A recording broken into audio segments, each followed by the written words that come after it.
잠들기 전 지식이 오신 걸 환영해요. 매일 밤 우리가 함께 우주의 신비를 탐험하는 곳이에요. 오늘은 고요한 밤, 긴 하루를 마치고 누워서 정말 멋진 이야기 속으로 마음을 흘려보낼 준비가 됐어요. 오늘 밤 우리는 하늘을 올려다보며 인류가 400년 동안 품어온 질문을 던져볼 거예요. 그 질문은 복잡하지 않아요. 과학하기가 없어도 이해할 수 있어요. 하지만 답은 정말로 여러분을 놀라게 할 거예요. 왜냐하면 그 답은 토성의 고리를 설명할 뿐만 아니라 그 행성 자체의 운명에 대해서도 이야기해 주거든요. 그리고 더 나아가 이 작은 지구에 앉아있는 우리 자신과 관련된 뜻밖의 진실도 이야기해 줄 거예요. 하지만 서두르지 마세요. 지금은 그냥 깊게 숨을 쉬고 몸을 편안하게 하고 제가 한 걸음씩 안내해 드릴게요. 오늘 밤의 질문은 단 몇 글자뿐이에요. 하지만 그 몇 글자가 수세기 동안 세계 최고의 과학자들을 괴롭혀왔어요. 그 질문은 바로 왜 토성에는 고리가 있고 다른 행성에는 없을까요? 오늘 밤 저와 함께 답을 찾아봐요. 그리고 잠드실 때 우주를 완전히 다른 눈으로 보게 될 거라고 약속드려요. 태양계의 8행성 사이에 서서 하나씩 차례대로 바라보고 있다고 상상해보세요. 수성은 작고 헐벗은 채로 아무것도 없이 매일 뜨거운 햇살 아래 타들어가고 있어요. 금성은 뜨겁고 숨막히며 짙은 산성 구름으로 덮여 있지만 역시 고리는 없어요. 화성은 춥고 붉으며 거대한 먼지 폭풍이 있지만 주변 하늘은 여전히 완전히 비어 있어요.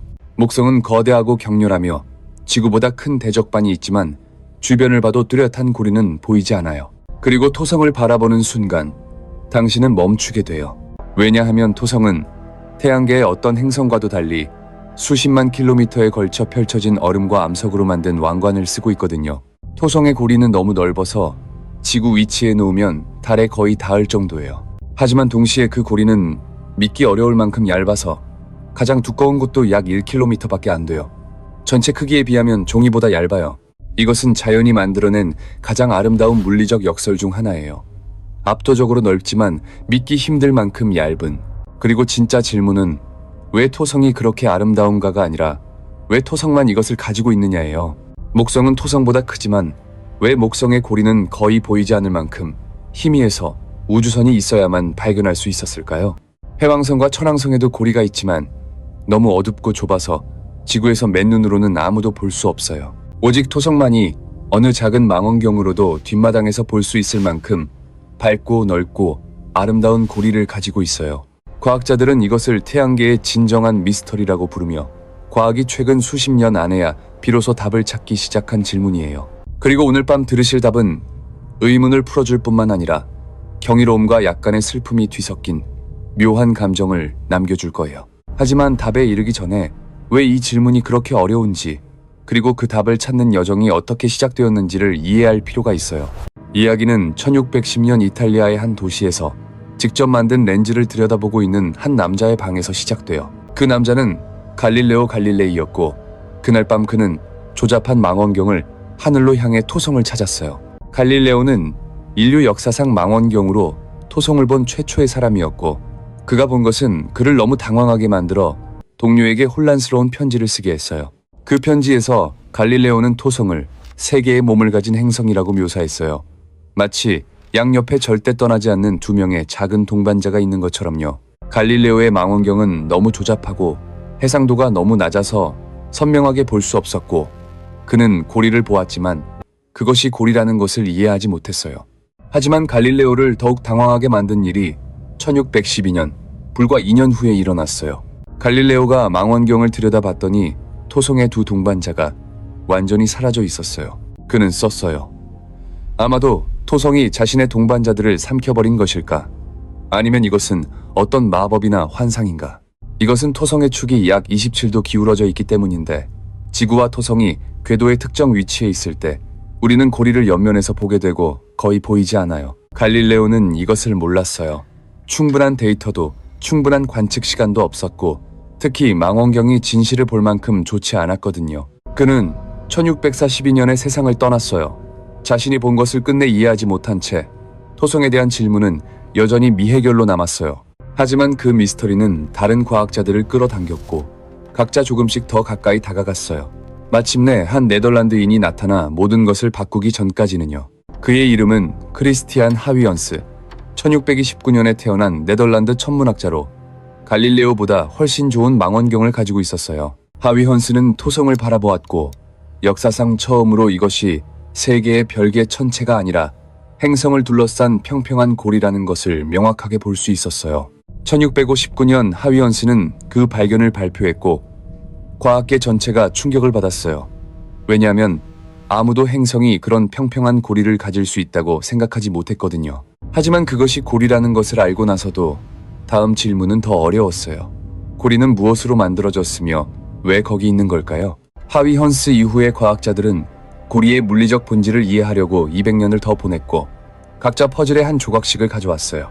1857년 물리학자 제임스 클러크 맥스웰은 수학적으로 고리가 연속적인 단단한 원반일 수 없다는 것을 증명했어요. 만약 고리가 단단한 원반이었다면 토성의 중력이 아주 짧은 시간 안에 그것을 찢어버렸을 거예요. 존재할 수 없어요. 그래서 고리는 각자 자신의 궤도를 따라 날아가는 수십억 개의 작은 조각들로 이루어져야 해요. 우주에서의 거대한 벌떼처럼요. 맥스웰이 맞았고 20년 후 더 좋은 망원경이 등장했을 때 직접 관측이 그것을 확인했어요. 고리는 수십억 개의 얼음과 암석 입자들의 흐름이에요. 하지만 고리가 무엇인지 아는 것은 여전히 왜 거기 있는지, 그리고 왜 토성만이 다른 행성이 아닌 그런 웅장한 고리를 가지고 있는지에 대한 질문에 답하지 못했어요. 왜 토성에 고리가 있는지 이해하려면 먼저 더 기본적인 것, 즉 그 고리가 실제로 무엇으로 만들어져 있는지를 이해해야 해요. 답은 물과 얼음이에요. 대부분은 순수한 얼음으로 새하얗고 밝게 빛나며 태양빛을 너무 밝게 반사해서 태양과 금성 다음으로 태양계에서 가장 밝은 물체예요. 이렇게 생각해 보세요. 토성고리의 모든 얼음을 모아 하나의 구로 압축하면 토성의 가장 작은 자연위성인 미마스와 비슷한 크기의 얼음위성이 될 거예요. 이것은 수십만 킬로미터에 걸쳐 펼쳐져 있음에도 불구하고 토성 전체 고리 시스템의 총 질량이 작은 위성 하나에 불과하다는 뜻이에요. 이것은 이해하는 데 매우 중요해요. 왜냐하면 고리는 크고 무거운 것이 아니라 공간에 펼쳐진 극도로 가녀린 것이라는 의미거든요. 이제 이 고리를 거대한 종이라고 상상해 보세요. 토성의 고리를 A사 용지와 같은 비율로 축소하면 그 종이는 축구장보다 넓어요. 이 얇음은 우연이 아니에요. 물리학, 중력, 수백만 년에 걸친 수십억 개의 얼음 입자들 사이의 충돌의 결과예요. 얼음 입자들이 수직으로 충돌할 때 튕겨나가고 점차 위아래 운동이 상쇄되어 모든 입자들이 점차 하나의 평면으로 수렴해요. 이것이 바로 고리가 그렇게 얇은 이유예요. 물리학이 수직 방향의 모든 혼돈을 갈아엎애고 완벽하게 평평한 원반만 남겨두었어요. 하지만 모든 고리가 같지는 않아요. 더 자세히 보면 토성의 고리가 실제로 여러 개의 별개의 고리들이 겹쳐있는 집합체라는 것을 알 수 있어요. 과학자들은 발견 순서에 따라 알파벳 순서로 이름을 붙였어요. A고리는 가장 바깥쪽, B고리는 가운데이자 가장 밝은, C고리는 가장 안쪽이고 더 희미해요. A고리와 B고리 사이에는 약 4,800km 너비의 뚜렷한 어두운 간격이 있으며 이탈리아계 프랑스 천문학자 조반니 카시니의 이름을 따서 카시니 간격이라고 불러요. 카시니는 이 간격을 1665년에 발견했고 300년이 넘도록 아무도 그 공간이 왜 존재하는지 실제로 이해하지 못했어요. 답은 궤도 공명이라는 현상과 관련이 있어요. 이것은 우리가 나중에 탐구할 천체 물리학에서 가장 아름다운 개념 중 하나예요. 자, 이것을 생각해 보세요. 만약 고리가 얼음으로 만들어졌다면 그 얼음은 어디서 왔을까요? 그 단순한 질문은 현대 행성학의 가장 큰 미스터리 중 하나를 열어주고 그 답은 여러분이 생각하는 것보다 훨씬 복잡하고 흥미로워요. 토성은 얼음 행성의 왕이에요. 확인된 자연위성이 60이 개나 있으며 그 대부분은 얼음 천체예요. 이것은 고리의 기원을 이해하는 기초예요.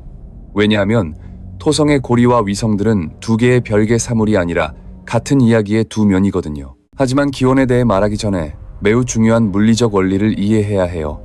그 원리는 왜 고리가 다른 곳이 아닌 바로 그곳에 존재하는지 설명해줘요. 그 원리는 로슈 한계라고 불리며 1848년에 이를 계산한 프랑스 천문학자 에두아르 로슈의 이름을 따서 지어졌어요. 로슈 한계는 큰 행성의 조성력이 작은 천체를 하나로 묶어두는 중력보다 강한 거리예요. 이렇게 상상해보세요. 두 친구의 손을 각각 잡고 반대 방향으로 당기면 결국 손이 풀려버리겠죠. 마찬가지로 토성의 중력은 작은 천체에 가까운 쪽을 먼 쪽보다 더 강하게 당겨서 늘어나는 방향으로 찢는 힘을 만들어요. 토성의 로슈 한계 안에서는 어떤 충분히 큰 물체도 형성되거나 존재할 수 없어요. 조성력이 뭉쳐지기 전에 모든 것을 산산조각 낼 거예요. 토성의 고리는 완전히 행성의 로슈 한계 안에 있어요. 그래서 그곳의 물질이 위성으로 뭉쳐질 수 없고 대신 평평한 원반으로 퍼져요. 로슈 한계 바로 밖에서는 중력이 이기고 물질이 작은 위성들로 뭉쳐질 수 있어요. 그래서 토성의 위성들이 고리의 외부 가장자리 바로 시작 전부터 나타나요. 이것은 물리학의 가장 아름다운 전체적인 그림이에요. 로슈 한계는 임의적인 선이 아니라 우주를 두 개의 다른 영역으로 나누는 자연적인 경계예요. 그 경계 안에서는 물질이 반드시 원반으로 펼쳐지고 그 경계 밖에서는 물질이 구로 뭉쳐질 수 있어요. 이것은 예외 없는 우주의 법칙이에요. 하지만 그 법칙은 모든 행성에 적용되는데 왜 토성만 그런 큰 고리를 가지고 있는 걸까요? 목성에도 로슈 한계가 있고 해왕성에도 있는데 그들의 물질은 어디로 갔길래 큰 고리를 형성하지 않은 걸까요? 답은 로슈 한계에 있지 않고 각 행성의 개별 역사에 수십억 년 전 초기 태양계에서 일어난 일에 있어요. 그리고 그 역사를 이해하려면 또 하나의 중요한 개념을 이해해야 해요. 우주의 물질이 때로는 위성으로 뭉치고 때로는 그렇지 않은 이유예요. 차이는 놀랍도록 단순해요. 물질이 로슈 한계 밖에 있고 서로 충분히 가까우면 상호 중력이 그것들을 더 큰 덩어리로 끌어당겨요. 하지만 로슈 한계 안에서는 조성력이 그 과정을 방해해요. 두 개의 돌이나 얼음 조각이 달라붙으려 할 때마다 찢는 힘이 그것들을 분리시켜요. 이것이 고리 안의 영원한 순환이에요. 충돌, 파괴, 확산, 다시 충돌. 고리가 우리가 보는 대로 존재하도록 유지하는 완벽한 동적 균형이에요.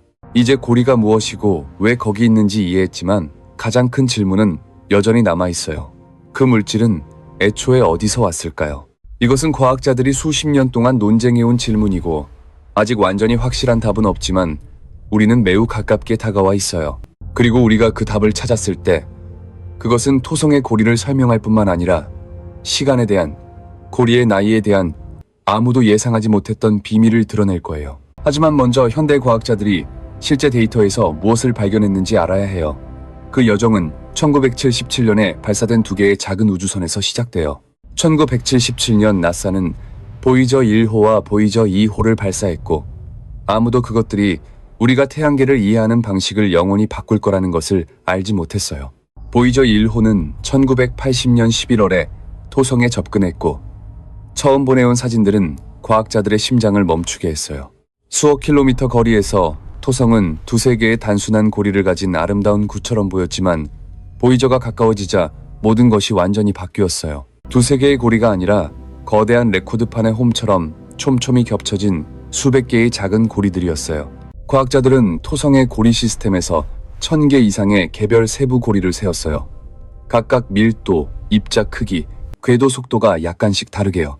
하지만 보이저를 가장 놀라게 한 것은 고리의 수가 아니라 어떤 이론도 예측하지 못했던 그 안의 기이한 구조들이었어요. 보이저는 비고리 표면에 나타났다. 사라지는 바퀴살 모양의 어두운 줄무늬를 발견했어요. 그것들은 일반 물리학이 허용하는 것과 반대 방향으로 움직였어요. 그 바퀴살들은 나중에 토성의 자기장이 전하를 띤 초미세먼지 입자들과 상호작용한 것으로 설명되었지만 1980년에는 아무도 그것이 무엇인지 이해하지 못했어요. 보이저는 또한 A고리 바로 바깥에 있는 얇은 F고리가 기묘하게 서로 꼬인 실처럼 보인다는 것을 발견했어요. 원인은 프로메테우스와 판도라라는 두 개의 작은 위성이 F고리 양쪽에서 달리며 고리 안의 물질을 복잡한 방식으로 계속 당기고 밀어내고 있기 때문이에요. 그런 작은 위성들은 우주의 양치기 역할을 해서 작지만 정확한 중력으로 고리가 바깥으로 흩어지지 않게 해요. 보이저는 완전히 새로운 세계를 열었어요.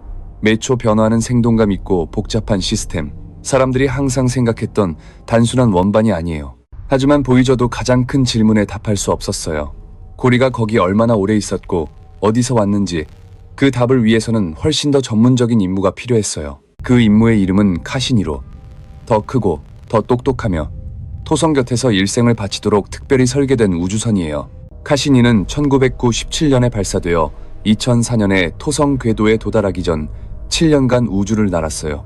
이후 13년 동안 카시니는 토성 주위를 200번 이상 돌며 수십만 장의 사진을 찍고 600GB 이상의 데이터를 보내왔어요. 카시니는 사진만 찍은 게 아니라 고리의 화학 성분, 질량, 자기장을 측정하고 심지어 생의 마지막 날들에는 행성과 고리 사이의 좁은 틈을 관통해 날기도 했어요. 그리고 그 마지막 비행들에서 카시니는 아무도 예상하지 못했던 것을 측정했어요. 고리의 정확한 질량, 그리고 그 숫자가 모든 것을 바꿨어요. 고리의 질량은 이전 추정치보다 훨씬 작았어요. 그것은 고리가 어떤 과학자도 생각했던 것보다 훨씬 더 젊다는 것을 의미했어요. 훨씬 더요. 그 부분은 나중에 다룰 거예요. 왜냐면 고리의 나이는 오늘 밤 이야기 전체에서 가장 놀라운 점 중 하나이고 별도의 장을 받을 자격이 있거든요. 지금 가장 근본적인 질문으로 돌아가 볼게요. 왜 모든 행성 중에서 토성이 그렇게 장엄한 얼음고리를 가진 곳인 걸까요? 답은 세 가지 요소의 특별한 조합에 있어요. 태양계에서 토성의 위치, 그 지역의 화학 성분, 그리고 바로 그 순간에 일어난 재앙적인 사건이에요. 첫째는 위치예요. 토성은 태양으로부터 평균 14억 킬로미터 거리에 있어서 온도가 물이 안정적인 얼음 형태로 존재할 수 있을 만큼 충분히 멀리 있어요. 토성 근처 우주의 영하 1180도에서 물은 투명하고 돌처럼 단단한 결정으로 얼어서 빛나는 고리 입자를 형성하기에 완벽해요. 이것이 목성과의 차이점이에요. 태양에 더 가깝고 더 따뜻해서 목성의 고리는 주로 어두운 암석 먼지이지 밝은 흰 얼음이 아니라 빛을 잘 반사하지 못해요. 두 번째 요소는 토성의 질량이에요. 넓은 로슈 한 개를 가질 만큼 충분히 크지만 목성처럼 주변의 모든 물질을 삼켜버릴 만큼 크지는 않아요. 목성은 너무 크고 중력이 너무 강해서 태양계 형성 초기에 근처 지역의 대부분의 물질을 흡수하거나 밀어냈어요. 토성은 적당한 질량을 가지고 있어서 가까운 궤도에서 물질을 붙잡아 두기엔 충분하지만 주변 환경을 완전히 파괴할 만큼 강하지는 않아요. 하지만 위치와 질량은 단지 무대일 뿐이에요. 이야기의 주인공은 세 번째 요소, 일어나서 고리의 원료를 공급한 특정 사건이에요. 현대과학자들은 고리가 로슈 한 개에 의해 찢겨진 하나 또는 여러 개의 고대 얼음 위성이 토성에 너무 가까이 다가갔다가 파괴되어 형성되었다고 믿어요. 또는 큰 위성이 거대한 소행성이나 해성과 충돌했을 수도 있어요. 그 충돌이 위성을 수십억 개의 작은 조각으로 부수어 궤도로 퍼져나갔을 거예요. 어떤 메커니즘이 맞는지 아무도 확실히 알지 못하고 두 가지 모두 다른 시기에 일어나 오늘날 우리가 보는 고리 시스템에 기여했을 가능성도 충분히 있어요. 우리가 확실히 아는 것은 정확한 기원이 무엇이든 간에 토성의 고리는 태양계가 처음 형성될 때부터의 원시 현상이 아니에요. 그것은 수십억 년 전에 토성도 다른 행성들과 비슷했다는 뜻이에요. 웅장한 고리 없이 그냥 우주에 홀로 있는 거대한 가스 구체였어요. 그리고 고리는 나중에 아마도 우주 시간으로 비교적 최근에 나타났어요. 조건이 조금만 달랐다면 절대 일어나지 않았을 수도 있는 우연한 사건으로 인해서요. 이것이 오늘 밤 누웠을 때 생각해 보길 바라는 것 중 하나예요. 아름다움의 우연성. 우주에서 가장 아름다운 것들은 종종 필연적이지 않아요. 토성의 고리는 처음부터 우주에 프로그래밍된 것이 아니에요. 그것은 우연한 사건들의 연쇄, 올바른 시간, 올바른 장소, 올바른 물질의 결과예요. 그리고 그것은 나중에 탐구할 더 깊은 질문으로 이어져요. 만약 고리가 우연히 형성되었다면 우연히 사라질 수도 있을까요? 답은 예이고 지금 이 순간에도 일어나고 있어요. 하지만 그 부분에 이르기 전에 고리의 형성과 유지에 관한 물리학을 더 깊이 이해해봐요. 고리가 왜 다른 곳이 아닌 정확히 그 위치에 있는지 이해하려면 우리가 언급했던 물리적 원리, 로슈 한계에 대해 더 깊이 파고들어야 해요. 토성의 로슈 한계는 행성 중심에서 약 14만 킬로미터 거리에 있어요. 충분히 큰 어떤 물체에도 죽음의 지역이에요. 비교하자면 우리 달은 지구에서 약 38만 킬로미터 떨어져 있어요. 즉 토성의 로슈 한계 거리의 2배 반 이상이에요. 만약 우리 달이 어떻게든 지구의 로슈 한계 안으로 끌려 들어간다면 달은 찢겨져 지구 주위의 고리 시스템을 형성할 거예요. 이것은 이론만이 아니에요. 우리는 우주에서 이것이 실제로 일어나는 것을 관찰했어요. 슈메이커레비 해성 9호는 1992 연 목성의 조성력에 의해 찢겨졌어요. 목성이 그 해성을 로슈 한계 안으로 끌어당겨 21개의 조각으로 찢었고 그 조각들은 1994년에 목성 대기로 떨어졌어요. 만약 그 물질이 목성에 떨어지는 대신 궤도에 퍼졌다면 우리는 실시간으로 새로운 고리 시스템의 형성을 목격했을 수도 있어요. 이것은 고리를 만드는 물질이 반드시 처음부터 있어야 하는 게 아님을 보여줘요. 거대 행성의 위험 구역에 불행히도 들어온 어떤 천체에서도 올 수 있어요. 하지만 왜 이것이 다른 행성보다 토성에서 더 자주 일어나는 걸까요? 답은 태양계에서 토성의 지리적 위치와 그곳을 통과하는 물질의 흐름과 관련이 있어요. 토성은 내부와 외부 태양계 사이의 경계에 위치해 있어서 카이퍼 벨트에서 안쪽으로 이동하는 천체들의 자연적인 덫이 돼요. 카이퍼 벨트는 해왕성 궤도 너머에 있는 수십억 개의 얼음과 암석 물체를 포함하는 지역으로 때로는 중력이 그중 일부를 내 행성 방향으로 밀어내요. 태양계의 수십억 년 역사에서 그런 많은 물체들이 토성의 중력에 포착되어 로슈 한 개에 의해 찢겨지기 전에 임시 위성이 되었어요. 매번 새로운 물질이 고리 시스템에 추가되었어요. 마치 빙하가 매 겨울 내리는 눈에 의해 영향을 공급받는 것처럼요. 그리고 토성 바로 가까이에 또 다른 물질의 원천이 있어요. 바로 토성 자신의 얼음 위성들, 특히 태양계에서 가장 경이로운 천체 중 하나인 엔셀라두스예요. 엔셀라두스는 토성의 작은 위성으로 지름이 약 500km에 불과하지만 얼음 표면 아래에는 거대한 액체물의 바다가 있어요. 토성의 조성력에서 나오는 열이 엔셀라두스의 핵을 가열하고 그 압력이 남극의 균열을 통해 물을 거대한 기둥 형태로 외부로 밀어내요. 엔셀라두스의 플룸은 수백 킬로미터 높이로 솟아올라 매초 수백 킬로그램의 얼음물을 우주로 분출하고 그 물질의 일부가 토성의 이고리로 떨어져요. 엔셀라두스는 지금 이 순간 토성의 이고리를 만들고 유지하고 있어요. 이것은 우리가 관찰할 수 있는 고리 형성 과정의 유일한 직접적인 예예요. 이것은 우리가 단순히 고리의 역사를 연구하는 것이 아니라 바로 우리 눈앞에서 고리가 만들어지는 것을 보고 있다는 것을 의미해요. 끊임없는 살아있는 과정이에요. 하지만 엔셀라두스가 지속적으로 새로운 물질을 고리에 공급한다면 왜 고리는 점점 더 크고 두꺼워지지 않는 걸까요? 왜 영원히 자라지 않는 걸까요? 답은 고리도 동시에 물질을 잃고 있다는 거예요.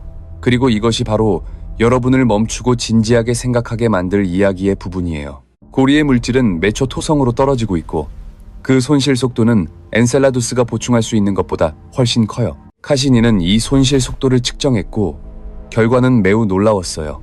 고리는 매초 약 10톤의 물질을 토성으로 잃고 있어요. 초당 10톤. 즉 하루에 토성은 자신의 고리에서 약 86만 톤의 물질을 받아요. 이런 손실 속도로 과학자들은 전체 고리 시스템이 약 1억 년 후에 완전히 사라질 것으로 계산해요.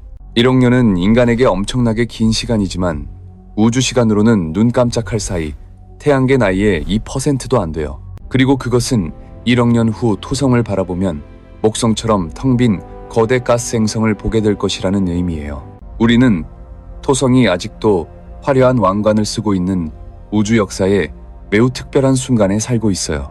하지만 고리는 단순히 시간이 지남에 따라 천천히 사라지기만 하는 게 아니에요. 동시에 일어나는 또 다른 메커니즘이 있어서 상황을 훨씬 복잡하게 만들어요. 토성의 위성들은 단순히 자신의 궤도에 가만히 있지 않아요. 역조성력으로 인해 시간이 지남에 따라 천천히 행성에서 멀어지고 있어요. 이것은 우리 달이 조성력으로 인해 매년 약 3.8cm씩 천천히 지구에서 멀어지는 것과 정확히 같아요. 토성의 위성들이 멀어짐에 따라 고리와의 공명 관계도 변해서 복잡한 방식으로 고리의 구조를 변화시켜요. 그것이 토성 고리 구조가 단순히 균일한 원이 아니라 모든 주변 위성들에 의해 쓰여진 복잡한 중력의 악보인 이유예요. 시스템의 모든 간격, 모든 밀도파, 모든 세부 고리는 특정 위성의 서명이며 그 시스템의 역사에 대해 우리에게 이야기해주고 있어요. 카시니는 그 서명들을 읽고 놀라운 정확도로 수백만 년의 고리 시스템 역사를 재구성할 수 있었어요. 그리고 그 역사 속에 아무도 예상하지 못했던 세부사항이 있어요. 고리의 나이에 대한 우리의 관념을 완전히 뒤집어 놓은 세부사항이에요. 오랫동안 과학자들은 토성의 고리가 태양계가 형성될 때 약 45억 년 전부터 존재했다고 생각했어요. 하지만 카시니의 데이터가 그 가설을 완전히 뒤집었어요. 고리는 고대가 아니에요.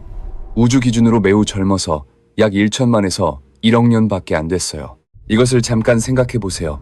공룡이 6,600만 년 전에 멸종했는데 토성의 고리는 그 시점보다도 더 젊을 수 있어요. 카시니가 고리의 나이를 확인한 순간은 지난 10년간 행성 천문학에서 가장 논란이 많은 발견 중 하나가 되었어요. 왜냐하면 고리가 겨우 1천만에서 1억 년밖에 안 됐다면 즉각적인 질문이 생겨요. 그 시점에 무슨 일이 일어나서 그것들을 만들었을까요? 이것은 과학자들이 여전히 활발하게 토론하는 질문이며 세 가지 주요 가설이 제시되어 있고 각각 자체적인 증거와 약점을 가지고 있어요. 첫 번째 가설은 토성의 고대 얼음 위성이 궤도가 점차 로슈 한계 안으로 쇠퇴하면서 조성력에 의해 찢겨졌다는 거예요. 이 가설은 매력적인데 왜냐하면 고리 안의 얼음의 순수성을 설명하기 때문이에요. 고대 위성은 토성의 다른 얼음 위성들처럼 순수한 물 얼음을 가졌을 거예요. 하지만 이 가설의 약점은 왜 그 위성의 궤도가 바로 그 시점 1천만에서 1억 년 전에 더 이르지도 늦지도 않게 쇠퇴했냐는 거예요. 두 번째 가설은 마티아 추크라는 과학자로부터 나왔는데 카이퍼 벨트에서 온 물체가 토성에 포착되어 조성력에 의해 찢겨졌다고 제안했어요. 이 가설은 매력적인데 왜냐하면 사건이 비교적 최근에 일어난 이유를 설명하기 때문이에요. 카이퍼 벨트는 오늘날에도 계속 물체를 태양계 안쪽으로 보내고 있어요. 세 번째이자 가장 논란이 많은 가설은 2019년 잭 위즈덤과 동료들의 연구로 토성 위성 자체의 궤도 불안정성과 관련이 있어요. 이 가설에 따르면 토성의 큰 위성들 사이의 궤도 공명 사건이 중력 혼돈을 만들어 더 작은 위성을 로슈 한계 안의 궤도로 밀어넣었어요. 위즈덤의 연구는 또 하나의 놀라운 것을 제안했어요. 바로 그 사건이 현재와 같이 토성의 축을 궤도면에 대해 27도로 기울게 했다는 거예요. 만약 그렇다면 토성의 아름다운 왕관과 우아한 기울기가 모두 하나의 우주적 비극에서 태어난 거예요. 이것이 과학에서 가장 아름다운 것 중 하나예요. 때로는 가장 참혹한 사건이, 하지만 어느 가설이 맞든 간에 한 가지는 분명해요. 고리는 토성과 함께 태어나지 않았고 예상치 못한 아름다움을 가져온 늦은 손님처럼 나중에 왔어요. 그리고 고리가 늦게 왔고 빠르게 사라지고 있기 때문에 우리는 고리를 모든 장엄함 속에서 바라볼 수 있는 짧은 시간에 정확히 살고 있어요. 이것을 잠깐 스며들게 해보세요. 태양계의 45억 년의 전체 역사에서 우리는 우연히 이것을 볼 수 있는 바로 그 시간에 나타났어요. 100만 년 전 먼 조상들이 막 직립하기 시작했을 때 토성의 고리는 그들이 올려다볼 줄 몰랐어도 밤하늘에 이미 거기 있었어요. 그리고 1억 년 후에 인류가 더 이상 존재하지 않거나 완전히 다른 무언가로 진화했을 때 고리는 완전히 사라졌을 거예요. 우리는 토성을 완전한 고리와 함께 볼 수 있으면서 동시에 우리가 보는 것을 이해할 충분한 과학적 지식을 가진 유일한 인류 세대예요. 이 모든 것의 과학적 메커니즘에 대한 더 깊은 부분으로 들어가기 전에 잠시 멈추고 고리 시스템의 실제 규모의 경외감을 느껴봐요. A고리, 세계의 주요 고리 중 가장 바깥에 있는 것은 토성 중심에서 약 20만에서 24만 킬로미터까지 뻗어 있어요. B고리는 가장 밝고 가장 조밀하며 약 9만 2천에서 11만 7천 킬로미터 사이에 있어요. 이것은 물질이 가장 많은 고리 구역이에요. 만약 시속 100km로 운전해서 토성고리 시스템의 전체 너비를 횡단하고 싶다면 약 2달 반이 필요해요. 하지만 같은 속도로 고리의 두께를 통과하려면 10초도 안 걸려요.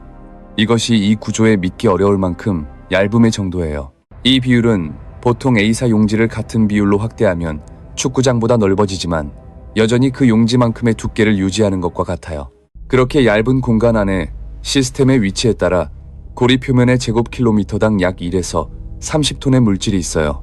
이제 고리가 무엇인지, 어디서 왔는지, 왜 그렇게 얇은지 이해했으니 다음 질문은 무엇이 고리를 안정적으로 유지하는지, 왜 즉시 분해되지 않는지예요. 답은 궤도 운동의 원심력과 토성의 중력 사이의 섬세한 균형, 그리고 주변 위성들의 조절 역할이에요. 고리의 각 입자는 실제로 계속해서 토성을 향해 떨어지고 있지만 너무 빠르게 떨어져서 계속 행성을 지나쳐 원형 궤도를 만들어요. 이것은 국제우주정거장이 지구 주위를 도는 방식과 정확히 같아요. 아무 것에도 지지받지 않고 계속해서 떨어지지만 항상 지구를 지나쳐요. 토성고리를 특별하게 만드는 것은 같은 평면에서 함께 떨어지는 수십억 개의 그런 물체들이 서로 가볍게 충돌하며 점차 같은 평평한 공간 영역으로 수렴한다는 거예요. 그리고 이제 이 전체 시스템을 정말로 특별하게 만드는 것은 고리의 특정 얼음 입자를 보면 겉모습처럼 전혀 조용하지 않다는 거예요. 각 입자는 회전하고 이웃과 충돌하고 토성의 조성력에 이끌리고 때로는 근처 위성의 중력에 의해 밀리거나 당겨져요. 하지만 전체를 멀리서 바라보면 그 모든 혼돈이 사라지고 공간에 걸려있는 완벽한 고리의 평온한 아름다움만 남아요. 그것은 우주가 어떻게 작동하는지에 대해 꽤 심오한 것을 나에게 상기시켜줘요. 작은 수준의 혼돈이 큰 수준의 혼돈을 의미하지는 않아요. 원자에서 분자로, 분자에서 세포로, 세포에서 유기체로, 유기체에서 생태계로, 우주는 항상 각 층 위에서 혼돈으로부터 질서를 만들어요. 토성의 고리는 우주에서 그 원리의 가장 완벽한 예시예요. 수십억 개의 혼돈 입자들이 함께 태양계에서 가장 아름다운 것을 만들어요. 이제 기초를 이해했고, 물리학을 이해했고, 역사를 이해했으니 오늘 밤 이야기의 가장 깊은 과학적 부분으로 들어갈 수 있어요. 그 부분은 왜 토성의 정확한 위치, 질량, 그리고 우주 역사의 정확한 시점이 합쳐져서 오늘날 우리가 보는 것을 만들었는지 설명할 거예요. 하지만 그 전에 카시니에 대해 마지막으로 이야기해 볼게요. 왜냐하면 이 임무는 단순한 우주선이 아니라 인류가 결심했을 때 놀라운 것들을 할 수 있다는 가장 명확한 증거거든요. 카시니는 17개 국가의 2,000명 이상의 엔지니어와 과학자들이 만들었으며 1997년에 발사되기 전 설계와 제작에 10년이 걸렸어요.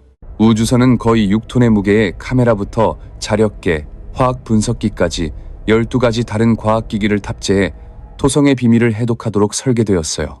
카시니는 또한 400년 전 토성의 고리를 발견한 네덜란드 천문학자의 이름을 따서 명명된 호이엔스라는 작은 착륙선을 싣고 있었어요. 2005년 1월 14일 호이엔스 탐사선이 카시니에서 분리되어 토성 최대의 위성 타이탄에 접근하는 3주간의 여정을 시작했어요. 타이탄은 태양계에서 두꺼운 대기를 가진 유일한 위성으로 수백 가지 복잡한 유기 화합물로 인해 하늘이 짙은 주황, 노란색이에요. 호이엔스는 2시간 10분 동안 타이탄의 대기를 통과하며 지구로 타이탄 표면의 첫 번째 이미지를 전송했어요. 강과 호수가 있지만 물 대신 액체 메탄으로 가득한 세계였어요. 타이탄에는 메탄 B, 메탄 강, 양극의 메탄 호수가 있어요. 이것은 지구 외에 표면에 활성 액체 순환이 있는 유일한 세계예요. 타이탄의 발견은 카시니 임무에서 가장 예상치 못한 결과 중 하나였지만 가장 큰 놀라움은 아니었어요. 그것은 엔셀라두스에 속해요. 2005년 카시니가 엔셀라두스에 가까이 날 때 남극을 관찰하던 과학자들은 아무도 예상하지 못한 것을 보았어요. 표면에서 솟아오르는 거대한 기둥들이었어요. 이것은 우주 탐험 역사에서 가장 위대한 순간 중 하나였어요.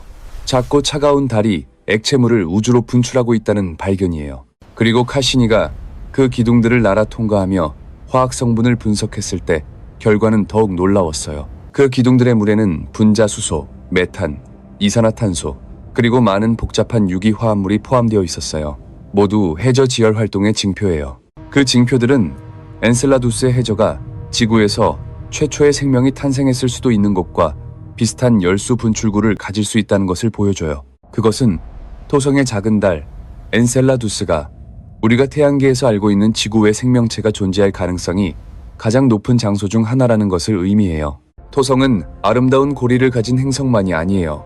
그 위성 중 하나 안에 생명을 품고 있을 수 있는 시스템이에요. 카시니는 임무 기간 동안 엔셀라두스를 20번 날아 통과하며 매번 더 많은 데이터를 수집하고 아래의 바다에 대한 더 많은 증거를 모았어요. 카시니가 엔셀라두스를 마지막으로 비행할 때 직접 샘플링을 위해 기둥의 중심으로 곧장 돌진했어요. 매우 대담한 행동이었어요. 그 샘플은 분자수소의 존재를 확인했는데 엔셀라두스 해저에서 진행 중인 지열 활동에 대한 그때까지의 가장 강력한 증거였어요. 그 결과는 엔셀라두스를 미래의 외계 생명체 탐색 임무의 최우선 순위로 만들었고 현재 많은 계획이 수립되고 있어요. 하지만 카시니와 그것의 주요 임무로 돌아가서 13년간의 토성 관측 후 끝날 때가 왔고 그 끝은 정말로 감동적이었어요. 카시니는 항법 연료가 바닥나고 나사에는 생명이 있을 수 있는 세계인 엔셀라두스나 타이탄을 잠재적으로 오염시킬 수 있게 표류하도록 두지 않기로 결정했어요. 그래서 2017년 9월 15일 카시니는 사명을 영광스러운 불꽃 속에서 끝내기 위해 토성의 대기로 곧장 향하게 되었어요. 마지막 몇 분 동안 카시니는 신호가 토성 대기에서 사라지는 마지막 순간까지 지구로 데이터를 보내고 있었어요. 카시니는 토성의 일부가 되었어요. 그것의 금속과 전자 분자들이 평생을 연구한 행성의 대기 속으로 녹아들었어요. 이것은 위대한 과학 임무에 가장 적합한 결말이에요. 끝없는 어둠 속으로 사라지는 것이 아니라 그것이 사랑했던 것의 일부가 되는 것이에요. 카시니가 남긴 사진과 데이터로부터 우리는 토성뿐만 아니라 행성과 위성이 어떻게 형성되고 진화하는지의 본질에 대해서도 배웠어요. 카시니는 토성에 알려지지 않았던 새로운 위성 6개를 발견하고 그리스와 로마 신화의 신들의 이름을 따서 이름을 붙였어요. 그것은 타이탄 표면을 자세히 지도화하고 위성의 두 극에서 수천 개의 메탄호수와 바다를 발견하며 지금까지 가장 완전한 지도를 만들었어요. 카시니는 또한 토성 북극의 신비로운 육각형 폭풍을 관찰했어요. 왜 그런 형태를 가지는지 아무도 이해하지 못하는 완벽한 육각형의 거대한 폭풍이에요. 그 육각형 폭풍은 지구 지름보다 크고 적어도 1980년 보이저가 관측한 이후로 40년 이상 존재해 왔어요. 왜 그 폭풍이 육각형인지 아무도 이해하지 못해요. 그것은 폭풍이 보통 원형이나 타원형으로 형성된다는 모든 직관을 위반해요. 현재 최선의 이론은 다른 속도로 움직이는 다양한 대기 흐름 사이의 공명에 의해 만들어진다는 거예요. 음악이 모래의 형태를 만들어내는 것처럼요. 토성은 계속 우리를 놀라게 해요. 심지어 인류가 만든 최고의 기기로 수십 년간 관측한 후에도 이 행성은 여전히 많은 비밀을 가지고 있어요. 하지만 풀리지 않은 각각의 미스터리는 과학의 실패가 아니에요. 그것은 다음 세대를 위한 초대장이자 누군가가 들어오길 기다리는 열린 문이에요. 그리고 바로 그것 때문에 토성의 이야기는 카시니와 함께 끝나지 않아요. 이제 막 다음 장이 시작됐고 그 장을 당신이나 당신의 자녀가 써나갈 수도 있어요. 아마도 그것은 생명을 찾기 위해 엔셀라두스로 돌아가는 임무, 그 바다를 탐험하기 위한 얼음 아래 잠수함, 또는 타이탄의 착륙선일 거예요. 하지만 오늘 밤 당신이 누워서 눈을 감을 때 저 밖 어딘가에 우리로부터 14억 킬로미터 이상 떨어진 곳에 토성이 차가운 어둠 속에서 돌고 있다고 생각해 보세요. 그곳의 고리는 약한 햇빛을 반사하고 얼음 입자들은 서로 가볍게 충돌하고 엔셀라두스는 고요히 광대한 공간으로 얼음물 기둥을 분출하고 있어요. 이제 토성을 깊이 이해했으니 새로운 관점으로 원래 질문으로 돌아가 봐요. 왜 다른 행성들은 그런 고리를 갖지 않는 걸까요? 답은 단순히 다른 행성들이 고리를 갖지 않는다는 게 아니에요. 실제로 4개의 가스거인 모두 고리가 있어요. 그냥 미미할 뿐이에요. 목성은 1979년 보이저가 발견한 이후 고리가 있지만 너무 희미하고 어두워서 어떤 망원경으로도 지구에서는 볼 수 없어요. 목성의 고리는 주로 내부 소형 위성에 대한 운석 충돌로 나온 어두운 암석 먼지이지 토성처럼 순수한 흰 얼음이 아니에요. 목성의 고리가 어둡고 희미한 이유는 암석 먼지가 빛을 반사하는 대신 흡수하기 때문이에요. 태양빛의 90%까지 반사할 수 있는 토성의 몰 얼음과 달리요. 이것이 토성이 두드러지는 첫 번째 핵심 이유예요. 단순히 고리가 있다는 것이 아니라 그 고리가 상상할 수 있는 최고의 빛, 반사 물질로 만들어져 있다는 거예요. 이제 태양계에서 가장 이상한 행성인 천왕성을 봐요. 궤도면에 대해 거의 90도로 기울어져 있어서 회전 대신 구르는 것처럼 보여요. 천왕성도 고리가 있는데 1977년 행성이 별 앞을 지나가고 그 별빛이 이상한 방식으로 깜빡일 때 발견되었어요. 그 별빛은 천왕성이 그것을 가리기 전후로 깜빡였는데 그것은 행성 주위에 빛을 차단하는 무언가가 있다는 것을 보여줬어요. 그것이 고리였어요. 천왕성의 고리는 13개의 별개 고리로 이루어져 있는데 모두 좁고 어두우며 주로 검은 흑연먼지와 어두운 암석 조각으로 이루어져 토성과 완전히 반대예요. 왜 천왕성의 고리가 그렇게 어두울까요? 원인은 수백만 년에 걸쳐 우주 방사선과 태양 방사선에 의해 그 물질이 검게 변했기 때문이에요. 그것은 천왕성의 고리가 토성의 고리보다 훨씬 오래되었으며 노화로 인해 시간이 지남에 따라 점점 어두워졌다는 것을 의미해요. 이것은 매우 흥미로운 역방향 증거예요. 만약 토성의 고리가 천왕성의 고리만큼 오래 지속되었다면 그것들도 마찬가지로 어두워지고 보이지 않게 되었을 거예요. 따라서 토성 고리의 젊음은 단순한 흥미로운 세부사항이 아니에요. 그것이 바로 고리가 여전히 우리가 찬란하게 볼 수 있을 만큼 충분히 하얗고 밝은 이유예요. 아름다운 역설이에요. 가장 영원해 보이는 것이 가장 새로운 것이고 바로 새롭기 때문에 그렇게 아름다운 거예요. 이제 태양계에서 가장 멀리 있고 시속 2100km에 달하는 가장 빠른 바람을 가진 행성 해왕성으로 가볼게요. 해왕성도 고리가 있는데 태양계에서 가장 이상한 특징을 가지고 있어요. 연속적이지 않고 불연속적인 호로 나타나요. 완전한 원 대신 해왕성의 고리는 우주에서 떠다니는 불연속적인 호 조각처럼 보여요. 물리학이 설명하는데 많은 년이 걸린 현상이에요. 원인은 고리 약간 안쪽에서 달리는 갈라테아라는 작은 위성이 물질을 고르게 분산시키는 대신 특정 위치에 집중시키는 궤도 공명을 만들기 때문이에요. 해왕성의 고리는 고리 구조조차도 근처 위성에 의존하며 적합한 위성이 없으면 완전한 고리도 없다는 것을 보여줘요. 이것이 토성이 특별한 이유에 대한 두 번째 교훈이에요. 토성은 고리를 가능한 가장 완벽한 형태로 유지하기 위해 정확한 수와 종류의 위성을 정확한 위치에 갖고 있어요. 요약하면 4개의 가스 거인을 비교할 때 명확한 그림이 보여요. 각각 고리가 있지만 오직 토성만이 동시에 모든 것을 올바르게 갖추고 있어요. 밝은 얼음을 위한 충분히 차가운 올바른 위치, 넓은 로슈 한 개를 위한 올바른 질량, 물질을 제공한 사건의 올바른 시기, 고리를 형성하는 올바른 위성들. 이것이 우리의 원래 질문에 대한 답이에요. 토성은 우주에 의해 특별히 선택된 것이 아니라 단지 여러 조건들의 행운의 교차점에 있을 뿐이에요. 그리고 아마도 그것이 우주에서 가장 아름다운 것이에요. 계획도 없고 목적도 없이 순수한 우연히 우리가 본 것 중 가장 아름다운 것을 만들어낼 때가 있어요. 하지만 우리는 아직 이야기의 중요한 부분을 말하지 않았어요. 우주가 고리를 조직하는 데 사용하는 가장 놀라운 메커니즘인 궤도 공명에 대한 부분이에요. 궤도 공명은 두 천체의 궤도 주기가 단순한 정수 비율을 가질 때 발생해요.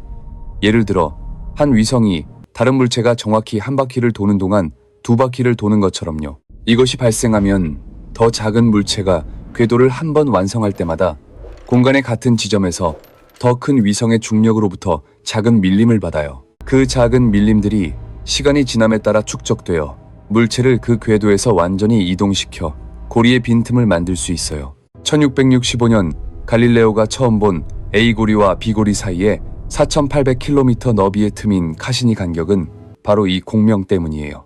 미마스, 거대한 허쉘 분화구 때문에 데스스타처럼 보이는 토성의 작은 위성은 카시니 간격 내부 가장자리에 있는 물질의 주기와 정확히 2배인 궤도 주기를 가지고 있어요.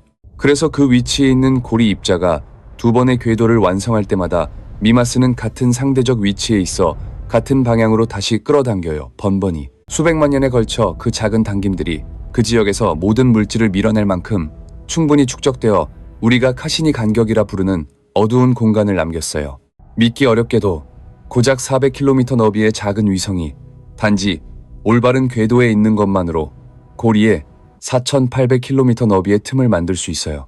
궤도 공명은 또한 돌을 던질 때 연못의 파문처럼 고리를 통해 전파되는 아름다운 밀도파를 만들어요. 고해상도 사진에서 볼 수 있어요. 그 밀도파들은 고리에서 아름다운 나선 무늬처럼 보이고 실제로 위성에서 고리를 통해 바깥으로 에너지와 가군동량을 전달하는 데 도움을 줘요. 이것이 토성의 위성들이 천천히 멀어지는 이유예요. 그들은 이 파동들을 통해 고리로 가군동량을 잃고 있어요. 토성의 고리와 위성들은 분리된 실체가 아니에요. 각 부분이 나머지 모든 부분에 영향을 미치는 복잡한 상호작용 시스템이에요. 그리고 맑은 밤, 작은 망원경으로 지구에서 토성을 바라볼 때 당신은 단순히 아름다운 행성을 보는 것이 아니라 우주의 매혹적인 생태계를 보고 있어요. 이제 오늘 밤 이야기의 진짜 핵심에 도달했어요. 처음부터 당신을 멈추고 놀라움에 한숨 쉬게 만들 거라고 약속했던 부분이에요. 우리는 고리가 젊다는 것을 알아요. 고리가 사라지고 있다는 것을 알아요. 하지만 그 두 가지를 결합하면 밤하늘을 바라보는 방식을 영원히 바꾸는 인식에 이르게 돼요. 우리 태양계는 45억 년이 되었어요. 토성의 고리는 최대 1억 년이에요. 그리고 1억 년 후에 사라질 거예요. 그것은 고리가 태양계 나이의 약 4에서 5% 동안만 존재한다는 것을 의미해요. 전체 우주 역사에서 극도로 좁은 시간의 창이에요. 그리고 그 좁은 시간의 창 안에서 인류가 우연히 진화하고 우연히 망원경을 개발하고 우연히 딱 맞는 시간에 하늘을 올려다봤어요. 그 모든 것이 함께 일어날 확률은 무한히 작은데 그런데도 우리는 잠들기 전 조용한 밤에 그것에 대해 이야기하고 있어요. 그것이 정말로 스며들게 해보세요. 당신은 극히 드문 우주적 우연의 일치의 일부이자 이 행성 역사의 대부분 동안 볼 수 없었던 것을 보고 이해할 수 있는 사람이에요. 고리가 나타나기 전 40억 년이 넘는 시간 동안 그것을 볼 사람이 없었고 그것이 사라진 후 수억 년 동안 아마도 볼 고리도 없을 거예요. 우리는 태양계 역사가 1년이라면 이 창이 사흘도 안 되는 좁은 우주적 창의 황금의 순간에 있어요. 이것은 당신에게 인상을 주기 위해 제가 꾸며낸 숫자가 아니에요. 카시니와 현대 천문학자들의 실제 데이터에 기반한 순수한 수학이에요. 그것이 당신을 놀라게 하기에 충분하지 않다면 이것을 생각해보세요. 고리는 공룡이 지구를 지배하던 바로 그 시간에 형성되었을 수도 있어요. 6,600만에서 8,100만 년 전 티라노사우루스 렉스가 북미 평원에서 포효할 때 토성의 고리가 침묵 속에서 형성되고 있었을 수도 있어요. 고대 얼음 위성이 차가운 진공 속에서 조용히 천천히 토성의 위험 지역으로 접근하고 있었어요. 자신이 곧 태양계에서 가장 아름다운 것이 될 것을 모른 채 로슈 한 개가 천천히, 처음에는 천천히, 그리고 점점 더 빠르게 그것을 늘리기 시작했고 얼음 표면에 균열이 나타나더니 큰 조각들이 떨어져 나가기 시작했어요. 수백만 년 동안 온전한 위성이 완벽하게 평평한 고리로 변형되었고 그 아름다움은 완전한 파괴에서 태어났어요. 이것은 과학에서 가장 아름다운 이야기 중 하나예요. 한 것의 죽음이 더 아름답고 더 넓고 더 경이로운 다른 것의 삶이 돼요. 고리는 더 이상 작은 행성이나 위성이 아니에요. 그것은 완전히 다른 것이에요. 수십억 개의 얼음 입자 붓터치로 그려진 우주적 유화예요. 하지만 기억하세요. 그 그림은 점점 희미해지고 있어요. 당신이 자는 매밤 고리는 토성 대기로 약 86만 톤을 더 잃어요.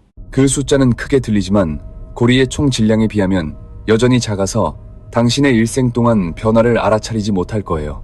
고리는 여전히 당신에게 완벽해 보일 거예요. 하지만 지질학적 시간의 눈으로 볼 수 있다면 고리가 꺼져가는 촛불처럼 조금씩 희미해지는 것을 볼 거예요. 1억 년 후 그들이 누구이든 마지막 관측자들은 희미한 고리를 보고 그 다음 아무것도 없게 되며 토성은 다시 민구체로 돌아갈 거예요. 그 다음 수십억 년이 흘러가고 토성은 고리 없이 침묵 속에서 돌며 목성처럼 그냥 거대한 구체가 될 거예요. 구별할 것이 없이. 그것은 현재 우리 태양계 방향을 바라보는 은하의 어딘가 어떤 문명이 있다면 토성을 가장 드문 아름다움으로 볼 것이라는 것을 의미해요. 완전한 고리를 가진 토성은 태양계 전체 역사에서 가장 특별한 장관 중 하나이며 지금 이 순간 바로 오늘 밤 펼쳐지고 있어요. 당신이 자는 매밤 토성은 거기 있어요. 당신이 알든 모르든 그것의 고리가 우주의 차가운 어둠 속으로 태양빛을 반사하고 있어요. 그리고 당신이 일어나는 매 아침 토성은 여전히 거기 있어요. 고요하고 경이롭게 누군가의 시선이나 크의 필요 없이 그냥 순수한 아름다움으로 존재해요.